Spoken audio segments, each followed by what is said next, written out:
Skull Vikes.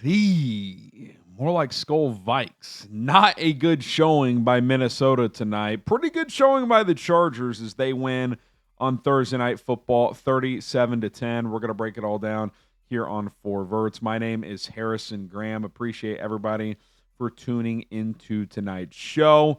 This is what we do. We do reactions to these primetime matchups, Thursday night, Sunday night, Monday Night Football.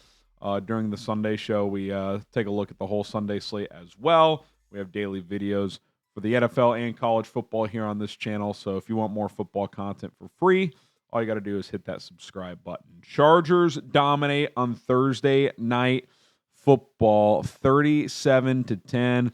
Nice little efficient performance by Justin Herbert.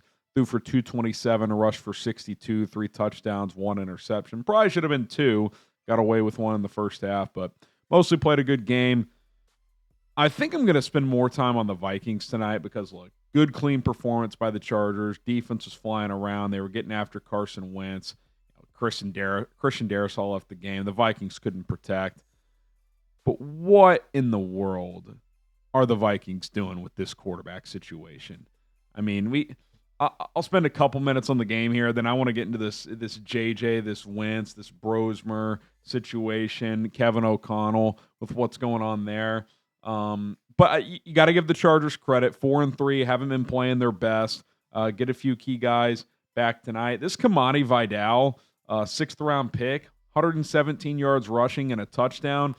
Seems like they have found a player there, which is a development for the Chargers, obviously. And then also the guy who I think also a 6th-round pick, Oronde Gadsden, 5 catches, 77 yards, and a touchdown. This tight end out of Syracuse, is he the next Antonio Gates or something? I mean, he looks awesome. McConkey had a big game, 6 for 88 and a touchdown. No targets for Quentin Johnston tonight. Not sure if that was just random or what, but they didn't need him as the Chargers were just dominant. Thought the defense was flying around. Kind of a game LA needed to get. You're going up against Carson Wentz, who hasn't been playing well. You're 4-3. There's a big difference between 5-3 and 4-4, especially in the AFC right now and in that division. Because remember, the Chiefs are 4-3, the Broncos are 5-2. So it's a pretty important game. I mean, this is a game that the Chargers just needed to get. So kudos to them for getting it. And we'll take a look at the Chargers' big picture here in a little bit, talk about their upcoming schedule and whatnot, and just how far I think they could go in the AFC. But got to spend a lot of time in the Vikings here. Look, I don't know what's going on with J.J. McCarthy. He played the first 2 games, looked atrocious in 7 out of 8 quarters, had a big fourth quarter in week 1 to beat the Chicago Bears. But other than that, he looked lost. Then he has a high ankle sprain. There's kind of miscommunication within the media. Is it a 2 to 4 week injury? Is it a 6-week injury? By next Sunday, it will have been 7 weeks since he suffered that injury in week 2. If he does not play next Sunday, I don't know what to make of that at this point.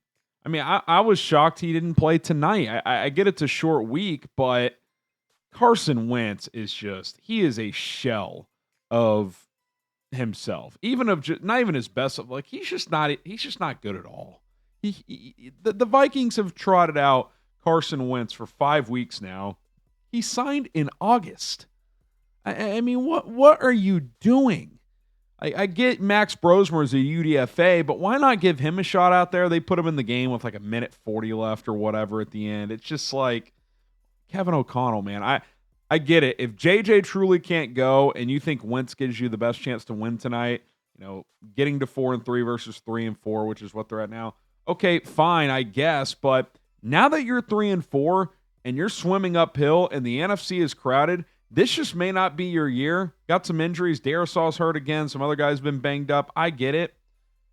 You got to play J.J. McCarthy the rest of the way. And unless he's truly injured, and by the way, he almost got taken out on a play on the sideline. He's able to hurdle over the guy, no problems. Does he have an ankle sprain or is he healthy? Because if he's able to jump over a 200-pound guy who's barreling into his ankles, That seems like a pretty athletic maneuver to me. So I don't know what the issue is, but if he does not play next week, that is, I mean, it's already a minor red flag. It is major, like it's DEFCON 9. Like, what's going on with JJ McCarthy? And look, maybe there's some doubt within the organization. He's not ready. The kid isn't very good. I don't know. That's on me saying that. I'm saying maybe those are conversations in the building. But at this point, you don't have a choice. You have to play him the rest of the year. Even if you, for whatever reason, don't think he gives you the best chance to win, which it's like, okay, does Carson Wentz? Does Max Brosmer? Like, Max Brosmer is going to be under contract. Like, if this is a disaster, you could always try him in the future. But, like, you drafted this guy in the first round last year. You let Sam Darnold and Daniel Jones out of your building because of J.J. McCarthy. If you do not play him the next 10 weeks, unless he is severely injured, this has been a complete and total disaster. It's already been that up to this point. He has missed 22 of 24 possible games. You let Sam Darnold go, and he looks like, MVP is a strong word, but a top 10 quarterback. Daniel Jones is playing at an extremely high level this year. J.J. McCarthy's played in 2 games, and in 7 out of 8 quarters, he's looked awful, and we haven't seen him since. You have to play him the rest of the way if you're Kevin O'Connell, because you have invested too much money into this roster and have too much talent on this team to go into the 2026 offseason without somewhat of an answer. Is 10 games here until the end of the season a fair and big enough sample size for J.J. McCarthy? Probably not, but it's something. It is something. You have to play him the rest of the season. Otherwise, then what? Then what? Are you trotting him out there next year with 2 starts under his belt? I would be shocked if he doesn't play next week, and if he doesn't, that's a major, major red flag. I have more thoughts on that and both teams' big picture coming up, but we are sponsored by PrizePicks. Daily fantasy made easy at PrizePicks.com/CLNS. You and I make decisions every day, but on PrizePicks, being right can get you paid. Don't miss any of the excitement this season on PrizePicks, where it's good to be right. I was on track to get to win my lineup tonight, but I had Quentin Johnston in there, and I don't know where he was. I was kind of hoping we'd get an announcement. I wasn't literally rooting for injury, but if the guy gets injured in the first half, then PrizePicks offers injury insurance, and he'll just take that player out of your lineup, but never saw anything, so didn't hit my 3-player lineup tonight. We'll get back on the saddle this weekend. PrizePicks is awesome. You pick 2 to 6 player lineups, take more or less on their stat projections, and if you hit, you win money. Sometimes up to 2,000 times your money. Certain lineups, yes, you can turn $10 into $20,000 with PrizePicks. Download the PrizePicks app today. Use our code CLNS to get $50 in lineups after you play your first $5 lineup. That is code CLNS to get $50 in lineups after you play your first $5 lineup. PrizePicks. It's good to be right. All right, a little bit more on this QB situation. You got to wonder if there's regret in that building. The Daniel Jones thing is one thing. No one saw that coming. And maybe there was some doubt in Sam Darnold, considering, he had this big, awesome season, but Kevin O'Connell, seems to get good production out of quarterbacks. Like, do you want to give him $100 million and $40 million guarantee, which is basically what Seattle gave him? Like, I understand if there's some doubt, plus the combination that you did draft JJ in the first round, but man, that decision to let him go and lean into JJ, who's only played in 2 games and has looked terrible in 7 out of 8 quarters, is looking like a bad one, because Sam Darnold is playing really well in Minnesota or in Seattle. And again, the Daniel Jones thing, like, did anyone see this coming? Like, I can't be overly critical of that. And they did try to re-sign him as their backup. The Colts probably offered a little more money and a better chance to win the starting job. So, that you can handle the L on that one. The Darnold one is tough because, yes, he finished poorly in Week 18 and in the playoff game. He did not play well. But you also had a 16-game sample size before that where he threw for 35 touchdowns, which was top 5 in the NFL, over 4,000 yards, and he was still 26, 27 years old. That's the thing. Seattle got this guy on a bargain, and he's not even 28 yet, or he just turned 28. Whatever it is, he maybe hasn't even hit his peak. And the Vikings are sitting here coming off a 14-win season. They have no clue who their quarterback is, short or long term. I mean, a complete disaster for Minnesota, again, in a very crowded NFC. Look at their schedule coming up. They're 3-4 now. I'm also going to pull up the NFL standings here, so give me a moment. But the Vikings' upcoming schedule, at Detroit next week. Not exactly a soft landing spot for J.J. McCarthy, but again, I don't think you have a choice. Baltimore at home, they're desperate and getting healthy. Bears at home, you know they're going to want revenge after week 1. Bears should have won that game. At Packers, at Seahawks. Commanders at home, not having a great year, but if Jaden Daniels was playing, that's going to be tough. At Dallas, at New York Giants. They've been feisty with Jackson Dart and Cam Scatterbo. Lions at home, Packers at home. Do you see a even game that is like, okay, there'll be a healthy favorite there? They could lose all those games. Now, I respect Kevin O'Connell and Brian Flores too much. I don't think that's going to happen, but this is not going to be a playoff team. The Vikings are not going to make the playoffs. The NFC is too difficult. The Vikings right now are 12th in the NFC. They are behind, obviously, all 3 NFC North teams, the 49ers, the Eagles, the Bucks, the Seahawks, the Rams, the Panthers, the Cowboys, and the Falcons. They're tied with the Commanders, and Arizona and New York are only 1 game behind them. And then you got the Saints at 1-6. It's a bloodbath in the NFC right now, man. I just, that's why, again, you play J.J. McCarthy the rest of the week, or the rest of the way, and that's just all there is to it. That's just all there is to it. And at least you can get a somewhat decent sample size going into the offseason, because if you play them 10 games and it's ugly, you may have to pivot, because this roster is built to win right now, and you'd probably have to shed some money, restructure a contract or two, but, you know, this was the risk you took. The reality was, when you let Sam Darnold walk, fair or not, J.J. McCarthy had to show you a lot this year. And, you know, this is the challenge. This is a unique situation in Minnesota, where they're used to winning the last few years, but now they're trying to develop a quarterback. So how patient are you willing to be? Because their actions this offseason didn't suggest patience.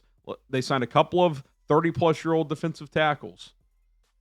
They traded for Adam Thielen. That's been a total bust. Like, they have aging players on this team. So, I don't know, man. If I'm Minnesota, I'm scratching my head right now, and I'm searching for answers, because I don't know what you do. The only thing I know for sure is, assuming JJ's healthy, you play him the rest of the way, even if it's a disaster. You just don't have a choice. You got to get this guy as many reps as possible and hope he develops. And one thing I'll say, too, about Kevin O'Connell, Kevin, you're playing a backup quarterback. He is struggling. He's getting peppered out there. You know what you do? And by the way, you got Aaron Jones back tonight, so you have him and Jordan Mason.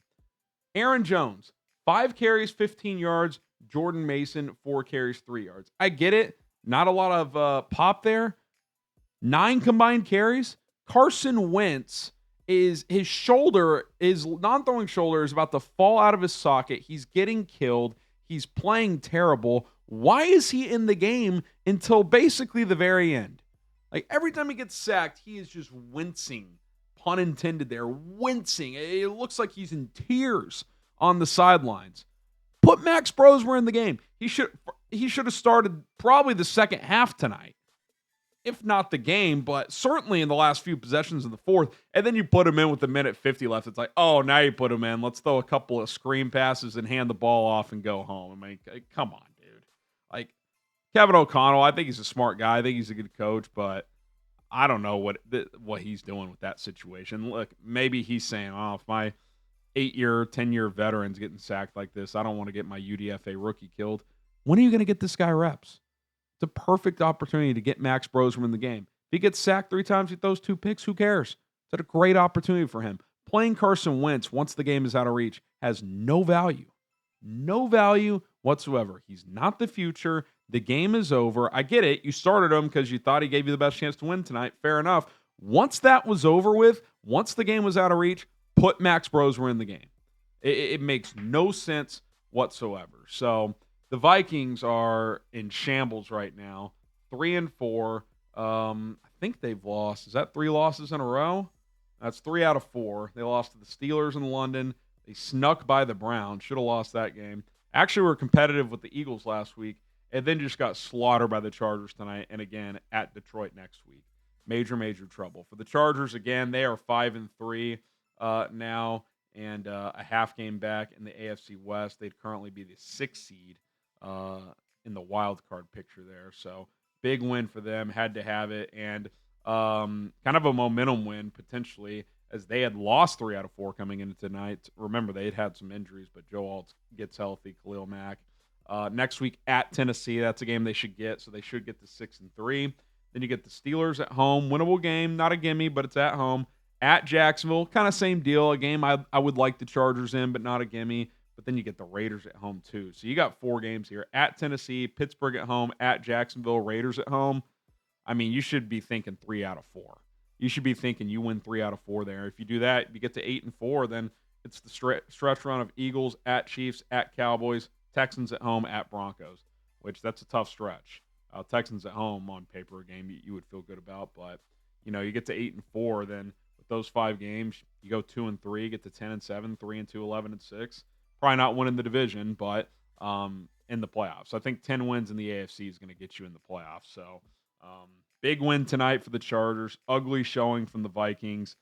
Very curious to see where they go from here. I'm going to check my phone, see if there's anything new from Kevin O'Connell or Jim Harbaugh. Not seeing anything. So Brian Flores' defense, not good tonight. So just bad all around from Minnesota. Wentz was bad. O-line's bad. Darisaus hurt again. Ugly. Ugly, ugly, ugly, ugly, ugly. Who starts next week for Minnesota? Predict it. Is it J.J. McCarthy? Is it Carson Wentz? Is it Max Brosmer? I got to think it's McCarthy. It's 7 weeks removed. He's got to be healthy. Even if he's not 100%, he's got to be 90%.